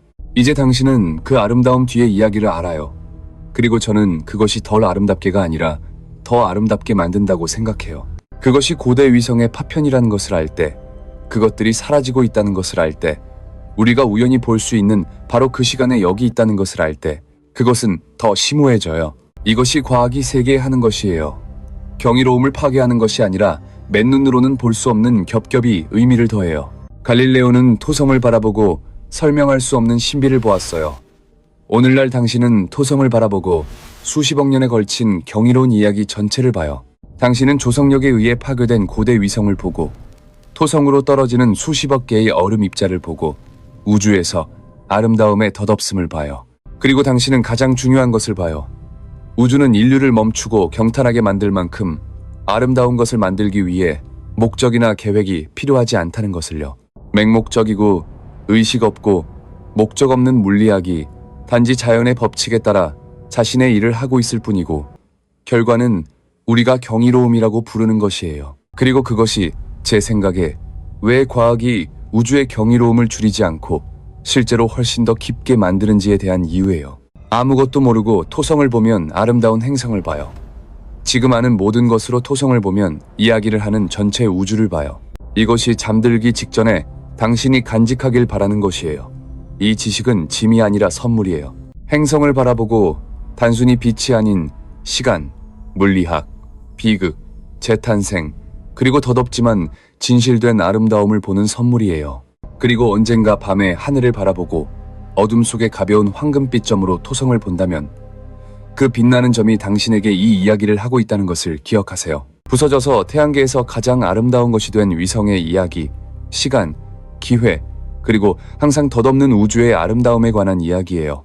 우리는 방금 이야기의 가장 깊은 부분을 지나왔지만 귀한 여정을 시작하기 전에 한 가지 더 보여드리고 싶은 관점이 있어요. 그 관점은 시간에 관한 것이에요. 고리의 시간이 아니라 인류의 시간과 우리와 저 멀리에서 서서히 사라지고 있는 구조 사이의 이상한 연결에 관해서요. 현대 인류 호모사피엔스는 약 30만 년 전 아프리카에서 나타났어요. 고리의 나이에 비하면 극도로 짧은 시간이에요. 그 30만 년 내내 모든 세대의 사람들이 하늘을 올려다보고 토성을 다른 별들보다 약간 다른 황금빛 별로 보았지만 그 이유를 아무도 몰랐어요. 바빌로니아인들은 3000년 전에 그 움직임을 기록했어요. 그리스인들은 그것을 크로노스 신에 따라 이름지었어요. 로마인들은 그것을 농업의 신 사투르누스라고 불렀어요. 그들 모두 같은 별을 바라보았고 모두 그것에 의미를 부여했으며 그 주위에 천천히 사라져가는 얼음왕관이 있다는 것을 아무도 몰랐어요. 그리고 불과 400년이라는 인류 30만 년 역사에서 아주 짧은 순간에야 우리는 그 고리들에 대한 진실을 알게 되었어요. 30만 년 중 400년은 우리 전체 역사의 100분의 1%도 안 되는 시간에 우리가 이 비밀을 알게 된 거예요. 이 행성에서 살다 죽은 모든 사람들을 생각해 보세요. 우주 이웃이 경이로운 왕관을 쓰고 있다는 것을 결코 알지 못한 채로요. 모든 고대 문명들, 이집트, 그리스, 로마, 메소포타미아, 중국, 인도 모두 토성을 바라보았지만 고리를 본 적은 없어요. 그들은 그것에 대한 신화를 만들고 그것에 따라 달력을 만들고 신처럼 숭배했지만 그것의 진짜 비밀은 거리와 시야의 한계 너머에 숨겨져 있었어요. 그리고 이제 우리는 알아요. 우리, 이 시대에 사는 이 세대는 토성의 고리를 완전히 이해하는 인류 역사 전체에서 처음이자 아마도 유일한 사람들이에요. 만약 1억 년 후 고리가 사라지고 인류가 그때까지 존재한다면 그들은 하늘을 올려다보고 토성에서 더 이상 특별한 것을 보지 못할 거예요. 우리는 지구 생명 역사 전체에서 가장 운이 좋은 세대예요. 고리가 가장 아름다운 바로 그 시간에 살고 있으며 그것을 이해할 충분한 과학을 갖추고 있어요. 세균부터 공룡, 유인원에 이르기까지 지구 생명 역사 40억 년 동안 어떤 생물도 올려다보며 이것을 이해할 수 없었어요. 오직 우리만이, 오직 지금만, 오직 망원경, 우주선, 그리고 수세기에 걸쳐 축적된 지식으로만 그것을 할 수 있어요. 그것이 당신에게 어떤 이상한 책임감을 느끼게 하지 않나요? 대부분의 역사가 그렇지 않은 동안 아는 사람, 이해하는 사람이 되는 책임이요. 우리는 30만 년의 진화가 이끌어낸 지식을 지니고 있으며 우리는 하늘을 올려다보고 자신이 보는 것을 진정으로 이해할 수 있는 첫 번째 세대예요. 그리고 우리 시대조차도 불과 몇십 년 전에야 카시니와 현대계산 덕분에 고리의 이야기를 완전히 이해하게 되었어요. 당신의 부모나 조부모는 토성의 고리가 얼마나 젊은지 모르고 자랐어요.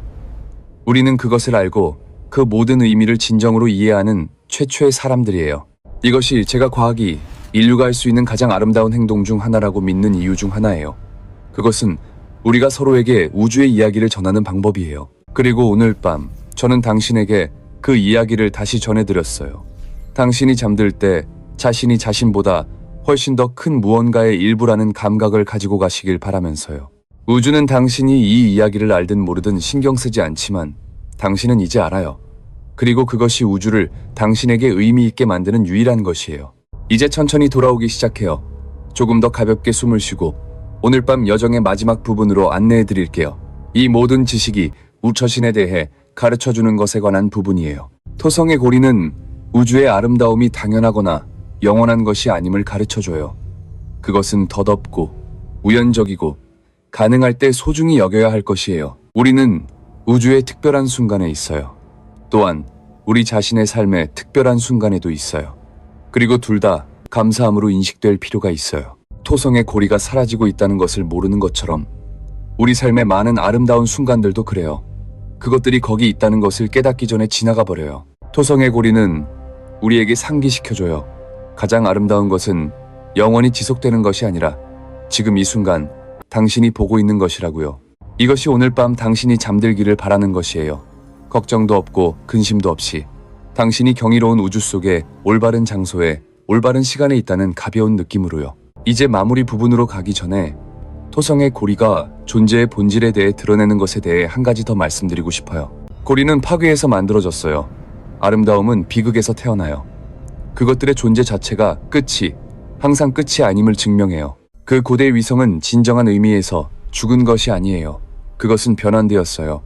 어두운 구에서 공간 전체에 퍼진 수십억 개의 빛의 입자로요. 그리고 그 각각의 입자들, 작고 개별적인 것들이 어떤 입자도 혼자서 만들 수 없는 것보다 더 아름다운 전체 그림에 기여하고 있어요. 그것은 저에게 우리를 떠올리게 해요. 우리 각자도 그 입자들처럼 작고 개별적이지만 함께 우리는 더 큰 무언가를 만들어요. 그리고 사라지고 있지만 지금 이 순간 여전히 아름다운 고리처럼 우리의 삶도 덧없지만 그렇다고 덜 경이롭지는 않아요. 토성은 고리가 사라진 후 그것들을 기억하지 못할 거예요. 우주는 그것들을 애도하지 않을 거예요. 하지만 이 이야기를 아는 사람들은 바로 오늘 그것들을 소중히 여길 수 있어요. 그 감사함이 제 생각에 의식을 가치 있게 만드는 것들 중 하나예요. 우리는 자신을 바라보고 아름다움을 보는 우주예요. 우주는 우리가 보라고 토성과 그 고리를 만든 게 아니지만 우리는 보고 있어요. 그리고 그 순간 경이로운 무언가가 일어나요. 우주는 우연히 태양계에서 가장 아름다운 것을 만들었고 우리는 우연히 그것을 보고 이해하도록 진화했으며 그 두 우연이 오늘 밤 만나요. 이제 마지막 것. 오늘 밤 이야기 전체에서 가장 중요하다고 생각하는 것.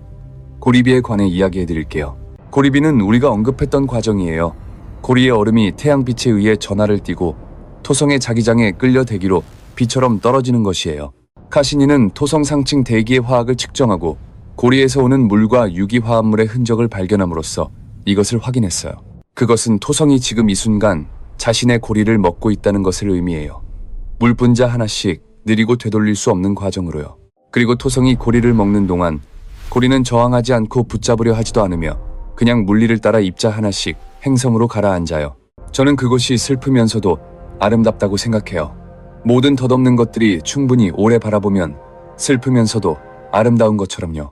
고리는 왔던 곳으로 돌아가고 있어요. 행성으로, 우주로, 보이지 않는 것으로 모든 것이 결국 그렇게 하듯이요. 그리고 아마도 그것이 토성의 고리가 우리에게 가르쳐줄 수 있는 가장 깊은 교훈이에요. 우주에서는 아무것도 진정으로 사라지지 않고 모든 것은 단지 변환될 뿐이에요. 오늘 고리 안의 원자들은 미래의 토성대기의 일부가 될 것이고 더 먼 미래에는 새로운 위성의 일부가 될 수도 있으며 그 다음에는 별이 될 수도 있어요. 실제로 그 원자들은 훨씬 더 긴 여정을 해왔어요. 우리 태양계가 탄생하기 전에 늙은 별에서 만들어졌으며 그 위성의 일부가 되기 수십억 년 전이에요. 그 산소 원자들은 수십억 년 전 별 안에서 융합되었고 그 별이 죽을 때 우주로 발사되었다가 결국 우리 태양계로 모였어요. 그 원자들은 한때 별의 일부였고 그 다음 우주먼지, 그 다음 위성, 그 다음 고리, 그 다음 대기가 될 것이며 그 다음 또 다른 무언가가 될 거예요. 토성의 고리를 바라볼 때 당신은 태양 자체보다 오래된 원자들을 보고 있어요. 여기에 오기 전 수십억 년 동안 우주를 여행한 원자들이요. 그리고 비슷하게 당신의 손을 바라볼 때 당신은 한때 별이었고 우주먼지였고 완전히 다른 무언가였던 원자들을 보고 있어요. 우리와 토성의 고리는 같은 우주적 기원을 공유해요. 둘 다 오래전 죽은 별들 안에서 융합된 원자들로 만들어졌어요.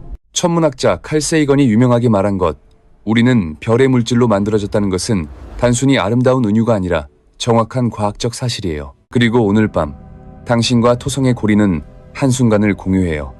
당신은 그것을 향해 바라보고 그것은 빛을 당신 쪽으로 반사하며 둘 다 같은 우주의 산물이에요.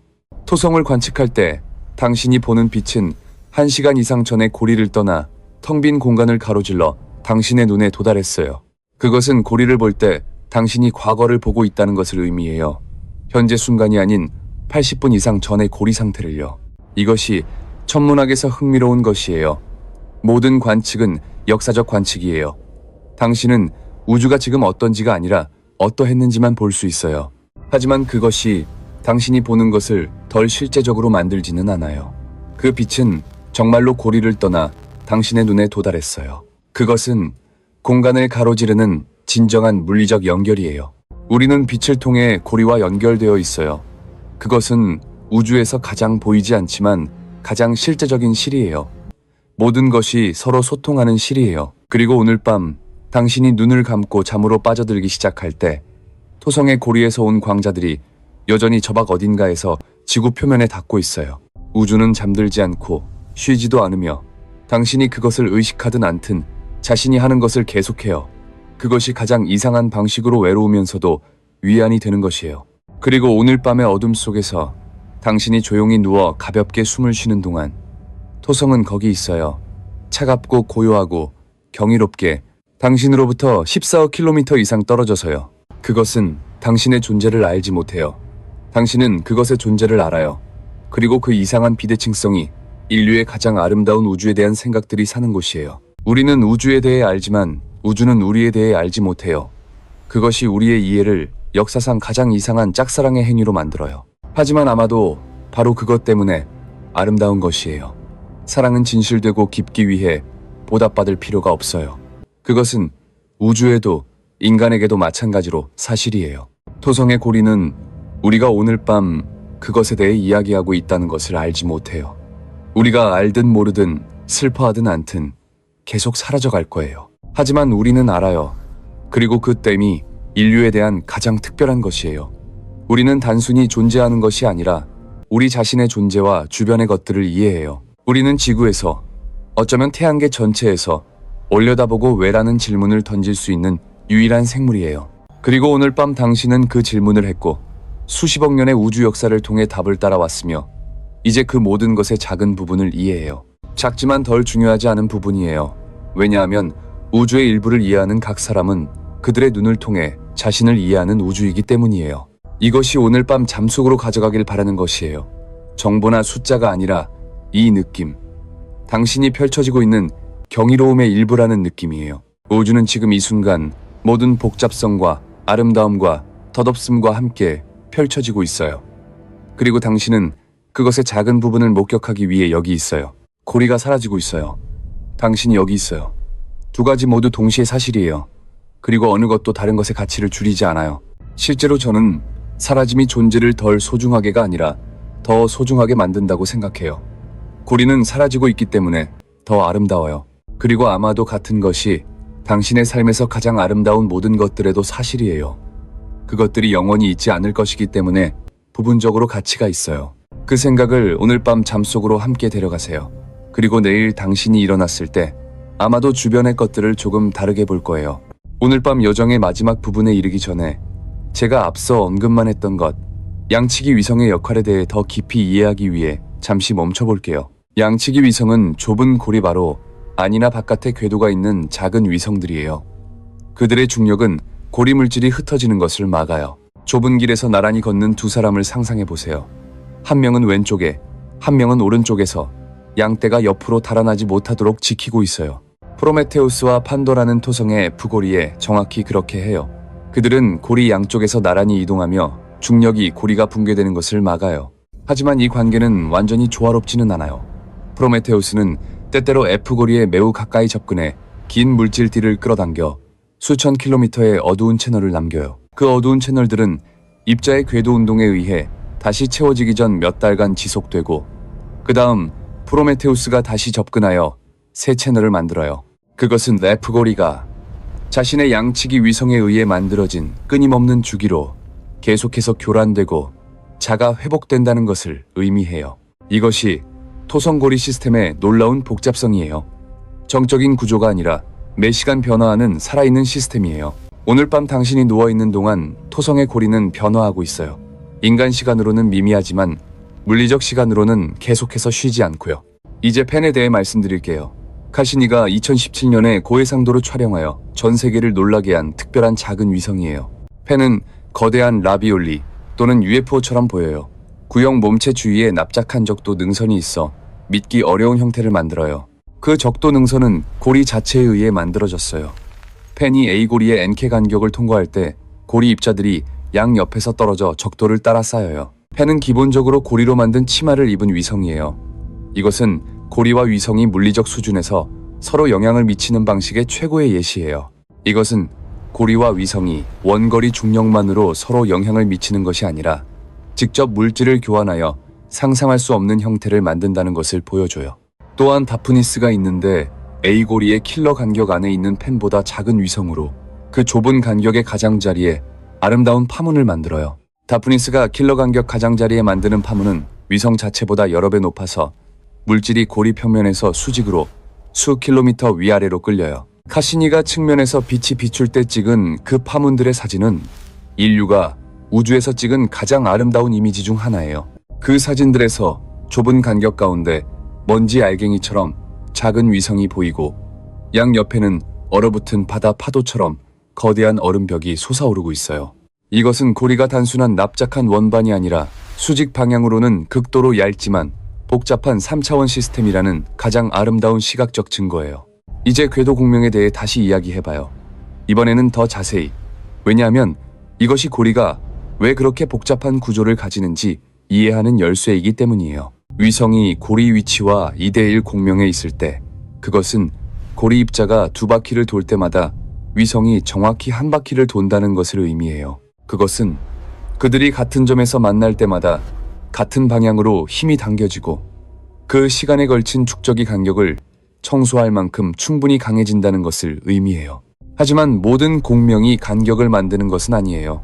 때로는 밀도파를 만들고 때로는 물질을 밀어내는 대신 붙잡아요. 차이는 공명의 세부 사항에 달려 있어요. 어떤 종류가 얼마 대 얼마인지, 그리고 힘이 정확히 어떻게 고리 입자의 궤도에 영향을 미치는지요. 총 과학자들은 토성 고리 시스템에서 동시에 작동하는 200개 이상의 별개 공명을 확인했어요. 각각의 세부 고리, 각각의 간격, 각각의 밀도파는 많은 다른 공명의 중첩의 산물이에요. 상상할 수 없을 만큼 복잡한 음악 한 곡이에요. 물리학자가 그것을 들을 때 즉시 이것이 천문학에서 가장 어려운 계산 과제 중 하나인 거대한 다체 문제라는 것을 이해해요. 토성 고리 시스템을 완전히 시뮬레이션 하려면 수조 개의 입자들, 각 쌍과 수십 개의 위성 사이의 모든 상호작용을 동시에 추적해야 해요.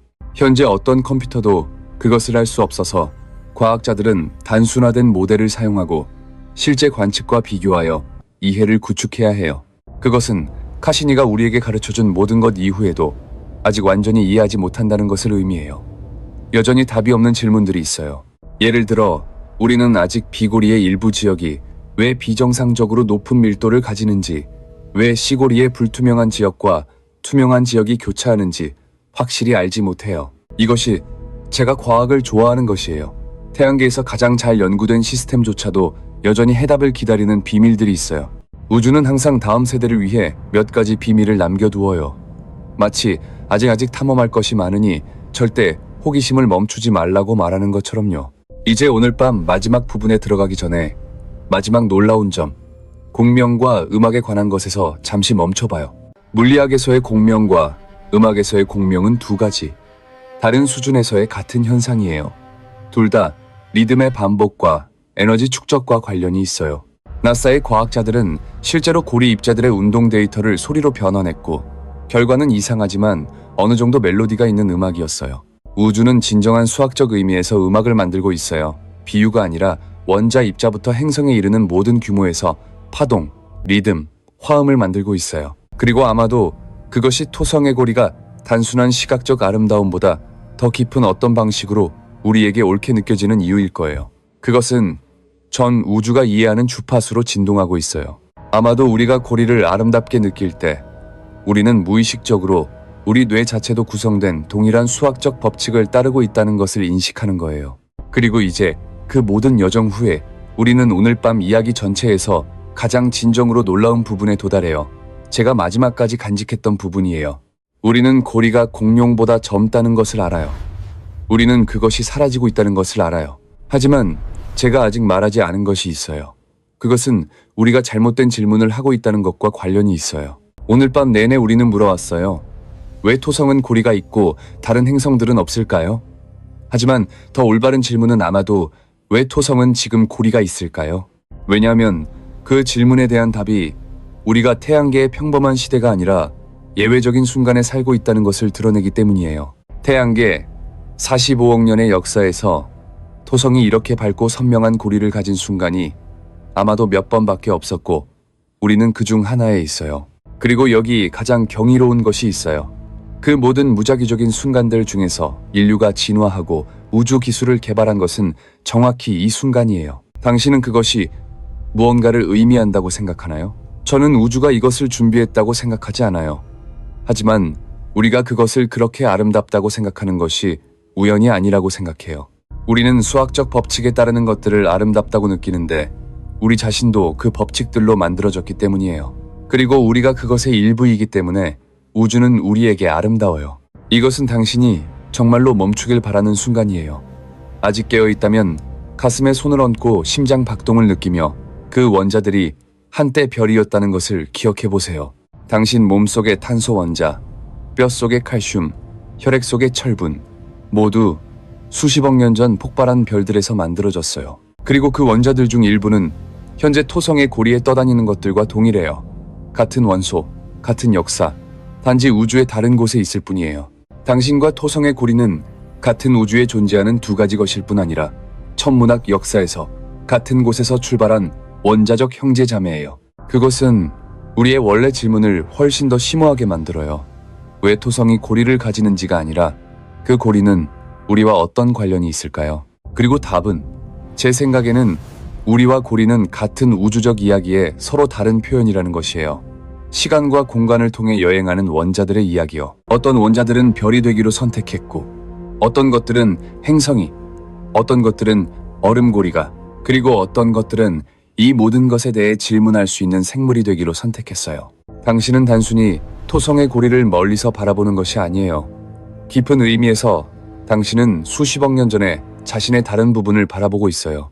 이것이 오늘 밤 이야기의 진정한 반전이에요. 고리가 공룡보다 젊다는 것도, 고리가 사라지고 있다는 것도 아닌 우리와 고리가 같은 우주적 기원을 공유한다는 것이에요.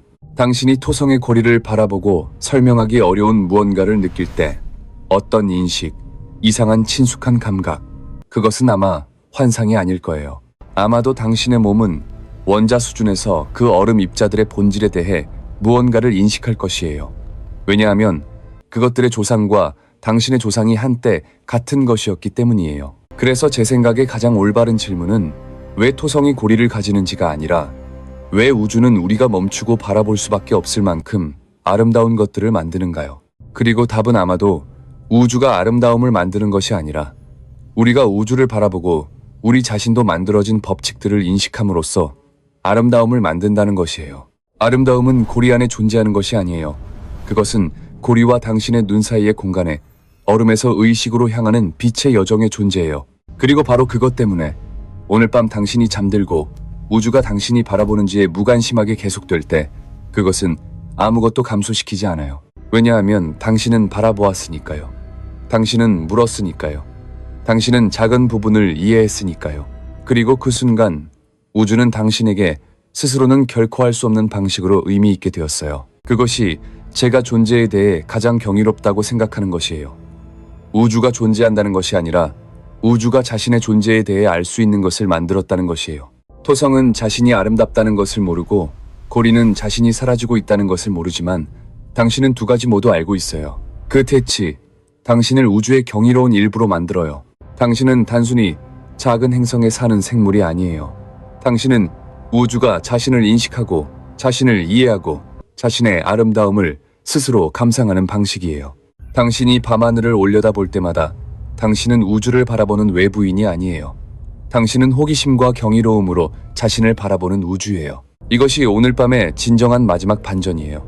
질문은 토성이 왜 고리를 가지는지가 아니라 누가 그 질문을 하고 있으며 그것이 왜 중요한가요? 중요한 것은 누군가가 묻는다는 것이에요. 중요한 것은 누군가가 신경 쓴다는 것이에요. 중요한 것은 우주가 자신에 대해 질문할 만큼 충분히 복잡한 무언가를 만들었다는 것이에요. 그리고 당신은 그런 것들 중 하나예요. 올려다보고 왜라고 묻고 경이로움을 느끼고 이해하고 싶어 하기에 충분히 복잡한 우주의 조각 중 하나예요. 잠들기 전에 잠깐 생각해 보세요. 우주가 인간을 만들었다는 것이 아니라 우주가 자신을 바라보고 아름다움을 보기 위해 인간을 만들었다는 것이요. 원래 질문, 왜 토성은 고리가 있고 다른 행성들은 없을까요? 오늘 밤 우리가 지나온 상세한 과학적 답을 얻었어요. 올바른 차가운 위치, 올바른 질량, 올바른 물질 생성 사건, 올바른 형성 위성들, 태양계 역사에서 올바른 시점, 모두 토성에서 만났어요. 하지만 더 깊은 답, 제가 당신이 가져가길 바라는 답은 토성은 우주가 우연히 충분히 복잡하여 우연한 아름다움을 만들어내기 때문에 고리를 가지고 있다는 것이에요. 그리고 그 모든 우연한 아름다움 속에서 가장 우연히 아름다운 것은 당신 같은 생물들이에요. 그 아름다움을 인식하고 감상하기에 충분히 복잡한 이것이 오늘 밤 우리가 배운 모든 것 후에 당신이 기억하길 바라는 것이에요. 당신은 단순히 작은 행성에서 잠들어 있는 한 사람이 아니에요. 당신은 잠들고 꿈꾸고 당신의 눈을 통해 자신을 바라보며 그것이 얼마나 경이로운지 보았던 밤 이후 쉬고 있는 우주예요. 그리고 내일 당신이 일어났을 때 우주는 당신을 통해 다시 눈을 뜰 것이고 토성은 여전히 거기 있을 거예요. 인내롭고 장엄하게 또 한 번 보여지기를 기다리면서요. 오늘 밤 끝에 이르기 전에 제가 한 가지 이야기를 들려드리고 싶어요. 토성의 고리가 우리 자신을 반영하는 거울인 방식에 관한 이야기예요. 토성의 고리는 예상치 못했기 때문에, 덧없기 때문에, 비극의 결과이기 때문에, 그리고 우리가 가장 아름다운 순간에 그것을 볼 만큼 충분히 운이 좋기 때문에 아름다워요. 이제 고리를 당신의 삶에서 아름다운 어떤 것으로 대체해보면 같은 네 가지가 그것을 아름답게 만든다는 것을 알게 될 거예요. 우정은 약속되지 않았기 때문에, 끝날 수 있기 때문에, 어려운 순간들에서 자라났기 때문에, 그리고 당신이 그것을 찾을 만큼 운이 좋았기 때문에 아름다워요. 그리고 고리처럼 당신의 삶에서 가장 아름다운 것들도 영원하지 않아요. 하지만 그 비영원성은 비극이 아니라 그것들을 더 소중히 여기는 이유예요. 우주는 수십억 년에 걸쳐 이것을 우리에게 가르쳐 왔어요. 태어나고 죽는 별들을 통해, 충돌하고 합쳐지는 은하들을 통해, 나타났다 사라지는 고리들을 통해요. 우주에서 영원한 것은 없어요. 어떤 별도, 어떤 행성도, 어떤 은하도, 어떤 고리도, 그리고 어떤 삶도요. 하지만 그것들이 존재하는 시간 동안 그것들은 완전히 실제이고 완전히 아름답고 그것들을 경험하기에 충분히 운이 좋은 사람들에게 완전히 중요해요. 이것은 당신이 올려다보고 물리학이 당신에게 말하는 것을 들을 의향이 있다면 우주가 우리에게 무료로 주는 철학적 교훈이에요. 그리고 물리학은 당신에게 말하고 있어요. 모든 것은 덧없고 바로 그렇기 때문에 모든 것은 주목받을 가치가 있고 소중히 여겨질 가치가 있고 그것이 여기 있는 동안 사랑받을 가치가 있다고요. 이것은 제가 모호하게 철학하는 것이 아니에요. 우리가 충분히 주의 깊게 듣는다면 물리학이 실제로 우리에게 말하는 것이에요. 무상함은 우주의 기본 법칙이에요.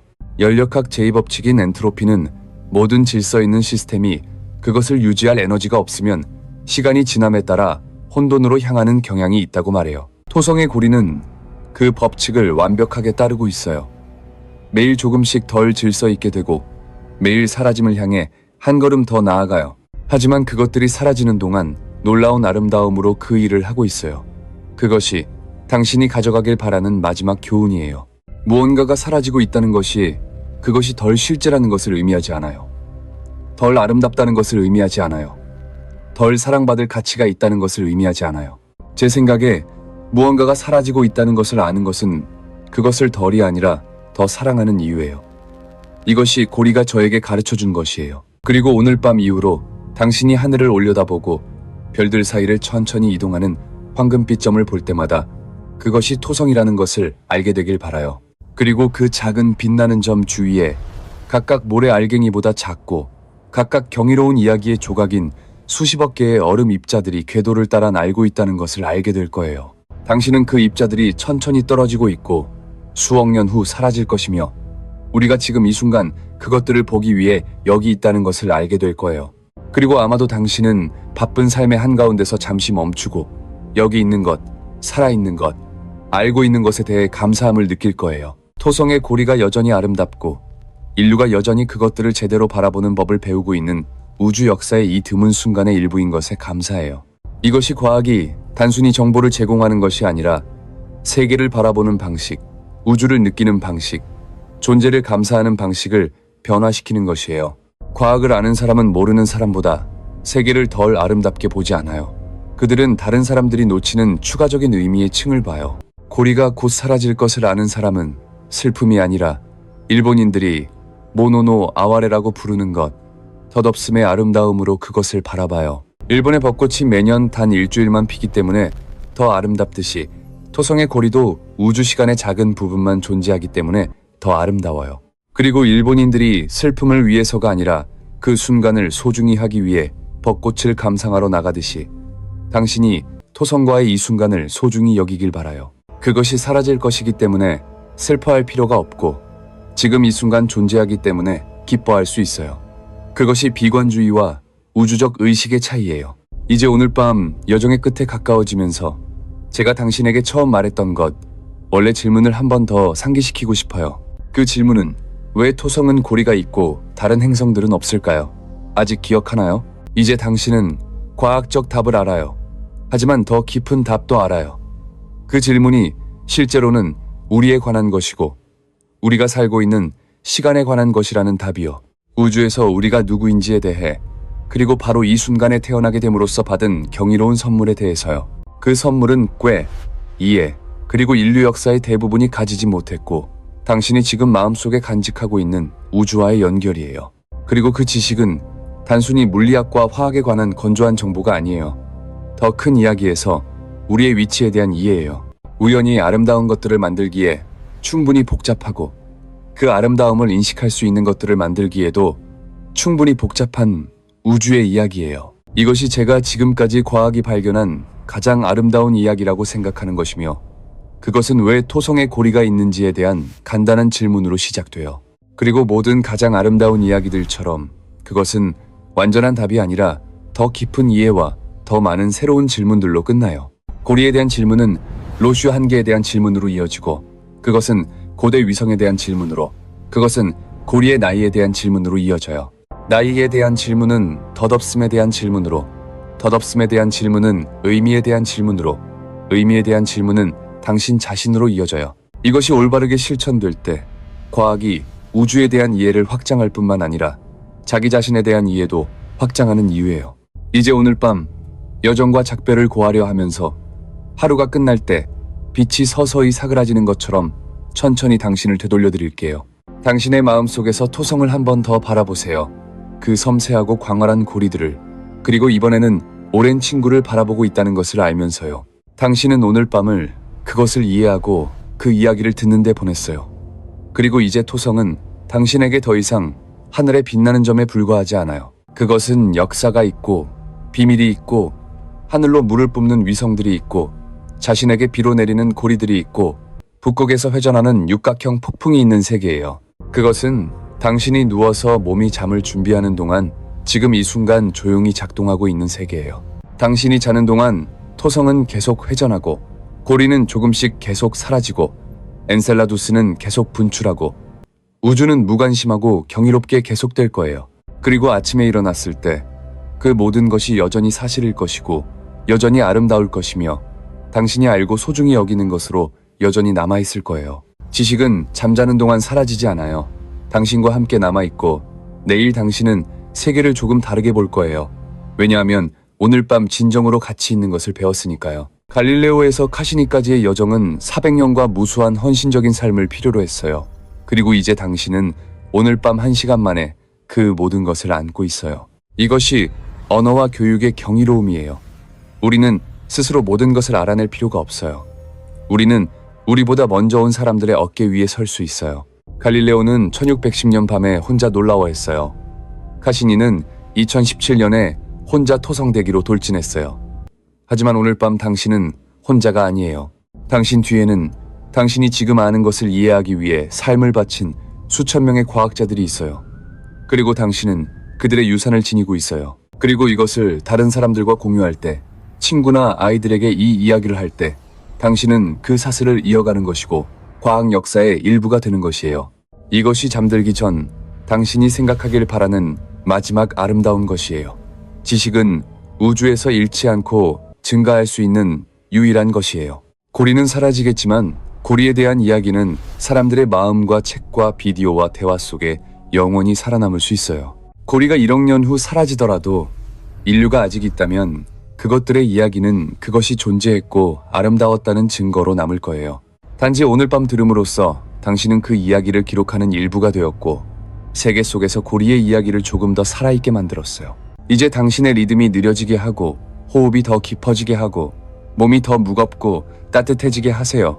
우리가 끝을 향해 가면서요. 우주는 저 밖에 있어요. 크고 차갑고 경이롭게. 하지만 당신은 여기 있어요. 따뜻하고 안전하고 밤의 평화로움에 감싸여서요. 그리고 토성은 저 밖에 있어요. 차갑고 조용하고 자신만의 방식으로 경이롭게 존재하기 위해 당신의 시선이 필요하지 않지만 당신이 바라보았기 때문에 더 의미 있어졌어요. 그 관계, 무관심한 우주와 의미를 찾는 의식 사이의 관계는 인간 경험의 중심이에요. 그리고 우주 어디에도 그 관계가 토성의 고리와 그것을 바라보는 법을 배운 사람들의 이야기에서만큼 명확하고 아름답게 표현된 곳은 없어요. 이해할 수 없는 것에 놀란 갈릴레오에서 대기로 돌진한 카시니까지 오늘 밤 이 이야기를 마음에 담고 누워있는 당신까지요. 우리 모두는 수세기에 걸쳐 같은 것을 바라보고 있었어요. 존재에 대한 질문, 아름다움에 대한 질문, 무관심한 우주 속의 의미에 대한 질문이요. 그리고 그 질문들은 최종 답이 없어요. 하지만 그것들을 던지는 것 자체가 절대 묻지 않고 사는 것보다 삶을 더 깊고 의미 있게 만들어요. 그리고 이것이 제 생각에 우리에게 과학이 필요한 이유예요. 단순히 기술이나 약을 만들기 위해서가 아니라 보는 방법과 묻는 방법을 가르쳐주기 위해서요. 토성의 고리는 시간을 보는 방법, 아름다움을 보는 방법, 더 큰 그림 속에서 자신을 보는 방법을 가르쳐줘요. 그것은 어떤 공식보다도 귀중한 교훈이에요. 이제 오늘 밤 이야기의 끝으로 당신을 안내하면서 당신의 마음속 마지막 이미지가 토성의 이미지가 되도록 해요. 토성이 어둠 속에 떠 있어요. 고리들이 마치 가느다란 팔처럼 멀리서 그것을 안고 있고 먼 태양빛이 순백의 얼음 위에 부드럽게 반사돼요. 소리도 없고 이 먼 거리에서 볼 수 있는 움직임도 없어요. 오직 절대적인 침묵과 자신의 가장 아름다운 것을 서서히 잃어가는 행성의 완벽한 아름다움만 있어요. 그것이 오늘 밤 잠 속으로 가져가길 바라는 이미지예요. 침묵과 완벽한 아름다움 속의 토성, 그리고 그 이야기를 알고 있는 지구의 작은 당신. 당신은 여기 이 작은 파란 행성에 있고 멀리 있는 황금빛 행성의 이야기를 알고 있어요. 그것은 정말로 경이롭습니다. 오늘 밤은 긴 여정이었어요. 갈릴레오에서 카시니까지, 로슈 한계에서 고리비까지, 물리학에서 철학까지, 그리고 당신 자신에 이르기까지요. 이제 마무리 부분에 가까워지면서 이 여정 내내 함께 해주신 것에, 듣고 이해하고 느껴주신 것에 감사드리고 싶어요. 토성고리의 이야기는 아직 끝나지 않았어요. 그것은 오늘 밤 당신의 꿈속에서, 내일 당신의 생각 속에서, 그리고 아마도 그것이 당신 안에서 깨운 새로운 질문들 속에서 계속될 거예요. 토성의 고리와 지구에서의 우리 삶 사이의 연결에 대해 마지막 한 가지를 말씀드릴게요. 가장 오래 당신과 함께 할 것이라고 생각하는 것을요. 토성의 고리는 모든 것이 변화한다는 것을 상기시켜줘요. 마치 영원히 거기 있었던 것처럼 보이는 것들조차, 심지어 가장 아름답고 위대한 것들도요. 하지만 변화에 대해 걱정하게 만드는 대신 저는 이 이야기가 우리에게 그것에 더 편안해지는 것을, 심지어 자연스럽고 필요한 것으로 받아들이는 것을 가르쳐주길 바라요.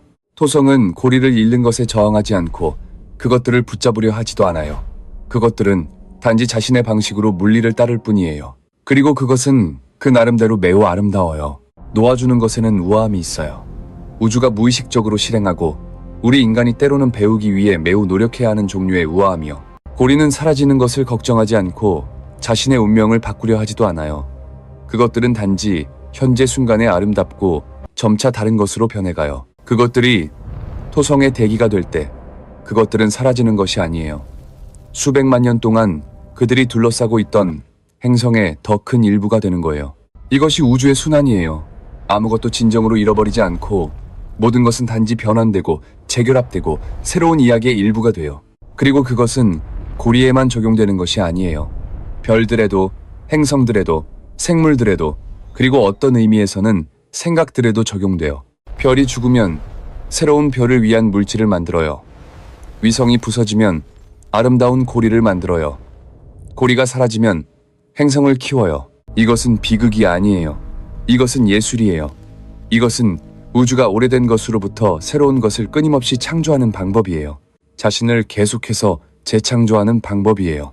그 큰 그림 속에서 오늘 밤 우리의 질문, 왜 토성에 고리가 있는지는 멀리 있는 행성에 대한 질문이 아니에요. 그것은 우주에 대한, 시간에 대한, 아름다움의 덧없음에 대한, 우연한 우주의 의미를 부여하는 데 있어서 의식의 역할에 대한 질문이에요. 그리고 그것이 우리 태양계의 가장자리에 있는 행성에 대한 작은 이야기가 존재의 본질에 대한 깊은 생각의 밤이 될 수 있는 이유예요. 과학이 그런 것이에요. 구체적이고 실용적인 질문으로 시작해서 시작할 때 예상하지 못했던 곳으로 당신을 이끌어가요.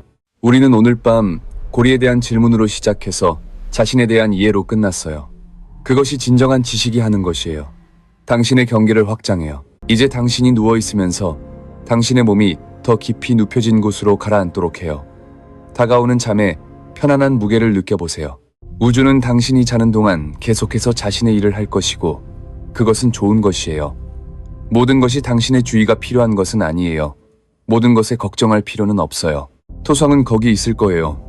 고리는 자신의 리듬에 따라 계속해서 천천히 사라져갈 거예요. 그리고 당신은 여기 쉬고 평화롭고 지구의 작지만 소중한 대기에 감싸여 있을 거예요.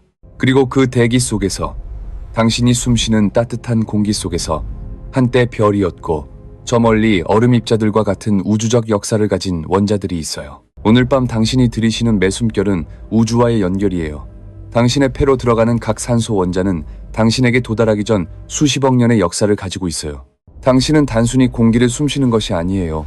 당신은 우주의 역사를 숨쉬고 있어요. 그리고 그것이 제 생각에는 당신이 매일 생각하지 않고 하는 가장 경이로운 일이에요. 그래서 오늘 밤 눈을 감을 때 당신이 별을 숨쉬고 있다는 것을, 당신이 우주로 만들어졌다는 것을, 당신이 수십억 년에 걸쳐 펼쳐지는 이야기의 일부라는 것을 기억하세요. 그리고 그 이야기에서 오늘 밤은 특별한 페이지예요. 당신이 우주의 일부를 이해하기 위해 멈추고 그것과 더 깊은 방식으로 연결된 것을 느낀 페이지요. 모든 밤이 이렇지는 않아요. 모든 순간이 우주와의 깊은 연결을 가져다 주지는 않아요. 오늘 밤이 특별한 것은 당신이 듣기를 선택했기 때문이에요. 그리고 소음과 산만함으로 가득 찬 세상에서 밤의 우주에 대한 이야기를 듣기로 선택하는 것은 작지만 매우 귀중한 행위예요. 그것이 당신이 자신보다 더 큰 것들과 연결되는 방법이에요. 웅장한 몸짓을 통해서가 아니라 주의와 호기심의 작은 순간들을 통해서요. 그리고 호기심은 인간이 세월을 통해 지킬 수 있는 가장 귀중한 것들 중 하나예요. 왜냐하면 그것이 존재한다는 것을 몰랐던 문들을 여는 것이기 때문이에요. 오늘 밤 당신은 그런 문을 열고 안을 들여다봤어요. 그리고 당신이 본 것은 당신에게 자신의 이야기를 들려주고 있는 전체 우주였어요. 그 느낌을 간직하세요. 우주가 들려줄 이야기가 있고 당신이 그것을 듣고 이해할 능력이 있다는 느낌. 그것이 인간이 되는 것에 대해 가장 특별한 것이에요. 이제 이 모든 것이 더 깊이 가라앉도록 해요. 그것이 당신의 일부가 되게 해요. 고리의 얼음 입자들이 토성의 일부가 되는 것처럼요. 고리에 대한 지식, 시간에 대한, 덧없음에 대한, 당신과 우주 사이의 연결에 대한 이 모든 것이 당신이 세계를 바라보는 방식의 일부가 되게 해요. 그리고 내일 일어나서 삶이 작고 평범해 보인다면 그 평범함 아래에 상상할 수 없는 복잡함으로 작동하는 우주 전체가 있다는 것을 기억하세요. 그리고 가끔 작고 방향을 잃은 것처럼 느껴진다면 당신이 자신의 복잡성을 인식하기에 충분히 복잡한 우주의 일부라는 것을 기억하세요. 그것은 작은 것이 아니에요. 그것은 우리가 알고 있는 우주에서 가장 위대한 것이에요. 의식이 우주를 이해할 수 있다는 것이요. 그리고 당신은 오늘 밤 그것을 했어요. 당신은 우주가 당신의 눈과 마음을 통해 자신을 이해하도록 했어요. 그것은 오늘 밤부터 영원히 당신과 함께 할 것이에요. 오늘 밤 함께 해주셔서 감사해요. 들어주셔서 마음이 얼음고리와 우주의 큰 질문들을 통해 방랑하도록 해주셔서 감사해요. 다음에 밤하늘을 올려다볼 때 토성을 보든 그냥 보통 별들을 보든 당신이 오늘 밤 이야기의 일부를 가지고 다니길 바라요. 하늘의 모든 별이 이야기를 하고 있어요. 모든 빛나는 점은 자신만의 역사를 가지고 있어요. 그리고 이제 당신은 그 이야기들의 적어도 일부를 듣는 방법을 알아요.